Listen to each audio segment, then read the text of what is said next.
Hey everyone, welcome back to a brand new video. Thank you so much for stopping by. Today I'd like to take a little bit of time to talk to you guys about a few patch spoilers that was posted on Twitter as well as the EA Sports UFC 3 forums by the gameplay developer Jeff, aka Gameplay Dev. As you can see right there on Twitter, this is the very first one that he posted. The patch spoilers we'll be looking at today, this is not all we are to expect with the patch. There are a few more things that will be patched, but so far, this is what we have. The first one, he says, fixed the unblockable strike after an active knockdown, get up, or catch kick counter. So if you don't know what this is, right now in EA Sports UFC 3, after you get rocked, after an active knockdown, as you are getting right back up, players can kick you in the head. They can head kick you as you are getting right back up. It is unblockable. It is very dangerous. It's very deadly. A lot of players do that. It's quite nasty. Another one is after you get your body kick caught and you get punched, you know, the counter after you get the kick caught and you get rocked, there's an unblockable head kick that usually comes right afterwards. Now, for the head kick, you can kind of duck it if you time it really perfectly, but that is being fixed. So now after you get knocked down and as you're getting up, you'll be able to block the head kick. Also, after you get your kick caught and you get rocked, you'll be able to block that follow-up head kick that usually comes. So that's a very good change to expect. Let's see. Next one is a forced denial to sprawl on takedown attempts from the clinch. Now, what this is talking about is right now in the clinch, you can kind of just fake a takedown. Like say someone gets you in the Muay Thai single collar, or if you're in over under.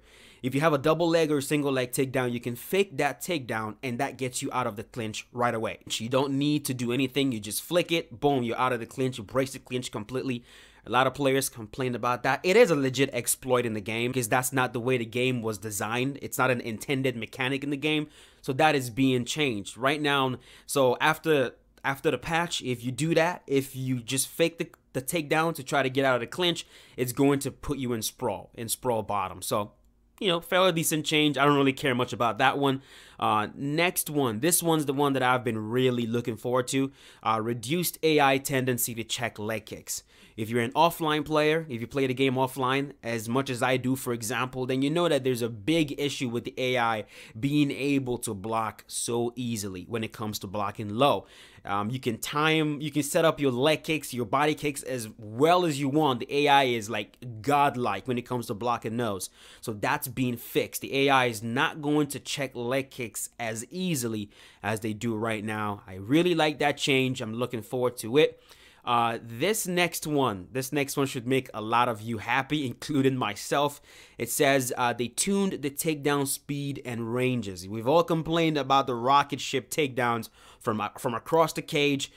This change makes the speed of takedowns depend on range, and it will fix the problem where you could hit a really fast double leg takedown from outside of kicking range. Really looking forward to that. Now, I'm not sure if that's also going to fix the issue of players ducking down to gain grapple advantage before shooting down, which is what, you know, speeds up that takedown. I'm not sure if this would actually fix that issue, but it looks like it will, because it says right there, it makes the speed of takedowns depend on range, and it will fix the problem where you could hit a really fast double leg takedown from outside of kicking range.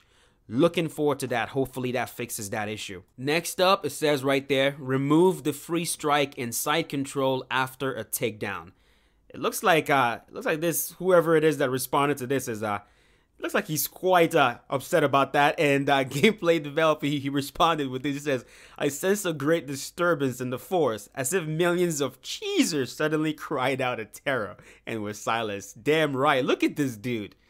Look at this dude. He's one of those people that he rocks you, he shoots for a takedown, gets you in side control, throws one elbow, and knocks you out cold. That is cheese to the extreme.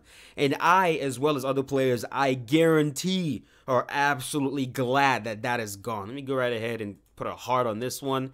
F this dude with his dumbass gif. Goodness have mercy. All right, next one right here. Now this one is this right here is the one that gets me excited. This is the one that I cannot wait to see. And we've actually seen how this actually works in game. Jeff, he posted a video from his developer's kit to show us exactly how this looks in game. And guys, you will love this one. Those of you that want to fight on the outside, like myself, you want to create distance, this is a good one. He says, if someone is moving forward while holding high block, and you throw a jab or straight at them in range, their movement speed will slow down while their block comes up to protect their face. Alright, so let's break this down, because this might be a little bit confusing. In the game right now, if someone is holding high block, moving forward towards you, and you are backing up, not holding high block, there is no speed difference. They can move forward at the same exact speed as you're moving backwards. And we've complained about that. It should not be, that's not right. If someone is holding block, moving forward, I feel that they should move slower than the person that's moving while not holding block. Now, the gameplay developers looked at the complaint and they felt like it's gonna be like the change would be too drastic if they just slow down movement speed while you're blocking across the board. They feel like that might be a little bit too drastic. So the change that they've implemented is something quite genius, something that I actually might end up preferring. What happens is, in the game right now, you have the normal block animation and then you have the active block animation. So if you set up the game right now and you hold block, your fighter kind of holds his hands in front of his body, kind of like the parry animation in UFC 1. You're not actively blocking your face. You're kind of just holding your hand in front of you. That's putting your fighter in the ready stance. Now, if a strike is thrown at you, your block readies up. That's the active block. So your fighter actually covers his face with his hands. That's the active block. So what this change does is, if someone is moving towards you and they're holding block, if you throw a jab or a straight to that opponent, or if you throw a jab or a straight and the opponent's active block comes up, it slows down their movement, their forward movement. So to create space, what you can do is you can jab, their movement speed slows down. It slows down for like a split second, and it gives you enough time to back out of range, and they're not able to close that distance easier. So if opponents want to try to close distance, if they want to try to stay as close to you as players like to do right now, they have to let go of block. They have to let go of that block, and they have to risk getting punched in the face as they're coming in. So holding high block as you move in and stay so in tight to opponents is not going to be something that you see players doing anymore, because you can just throw either a jab or a straight at that block. Their active block comes up, their movement speed slows down, and you yourself can move back a lot faster and you can get out the way. It happens, in a very short amount of time, but that's going to give players enough time to create distance, lunge out of the cage, use other strikes to create distance. It helps the outside player a lot. And I'm looking forward to seeing this in the game, and of course, players are gonna figure out a way around it, but I kind of want to see if I can.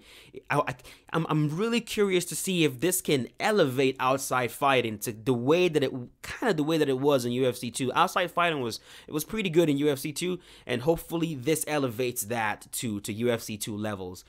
So we'll see how that plays out. Very exciting change that I am definitely looking forward to. Next one. All right, so right here, he was just elaborating on the change he already talked about. He says, this only happens for a moment, but has enough impact. Throwing one jab at an advancing opponent will move you from about elbow range out to about kicking range. That's big. That is big. This was done to give outside fighters more tools to create space against aggressive inside fighters. Definitely looking forward to that. Next up, this one should be a good change for players that like to grapple. Now the ability to cue takedowns and clinch attempts after strikes and slips, and make those transitions able to interrupt the recovery frame sooner. So right now in the game, there's a pause. If you throw a strike and you want to chain that into a takedown, there's a noticeable pause, and that kind of makes going for takedowns a lot more difficult. But right now, with the change, you can strike and cue that into a takedown. You can slip, shoot for a takedown. You can, now that might that might buff the ducking down takedowns more than it already is. So I'm really not sure how this one's going to work out. We're going to have to see. It might need to be nerfed afterwards. I don't know. But for those of you that like going for takedowns, this should make you happy. Now you can queue takedowns and clinch attempts from strikes and slips. That should definitely make you happy. I wonder if this is all he has posted so far. It kind of looks like it. Let me go to the forum. Let's take a look at those that he posted. Faked unblockable strike from active knockdown. We've talked about that. Force denial to sprawl on takedown. We talked about that. Reduce AI tendency to check leg kicks. We talked about that. Tune takedown speed and ranges. We talked about that one as well. Remove the free strike from side control. We talked about that. Added the ability to queue takedowns and clinch attempts. So this is it for now. These are all the patch spoilers that he has posted. These are quite, a lot of changes coming. I know a lot of you are going to have questions. What about head movement? What about ducking uppercuts? What about the hook spam? Patience, my dear ones, patience. More patch notes are coming. I'm sure sometime tomorrow we're probably going to get some more, and I'm going to update you guys as I know. As soon as I'm allowed to talk about what else is getting patched in, there are some big ones I'm sure you guys are going to love. But as soon as I can talk about it, I'm going to make a video and I'm going to update you guys. But that is basically it. I'm going to leave a link to Jeff's Twitter page below in the description. Go right ahead, follow him. The dude is very, very active on the forums. He's very active on Twitter. He's one of the most active developers you're ever going to come across. He answers questions. He gives you updates. Just all around cool dude. I'm going to leave a link to his Twitter below. Follow him. And we'll go from there. But that's it. Thank you so much for watching. It means a lot. Hope you guys enjoyed the video. Hope this was informative. And I hope you are as excited as I am. If you have any questions below, leave them. If I can answer it, I'll definitely do. If not, I'll just tell you to wait until I can answer it. But that's it. Thanks for watching. And you guys have a fantastic day. Be safe.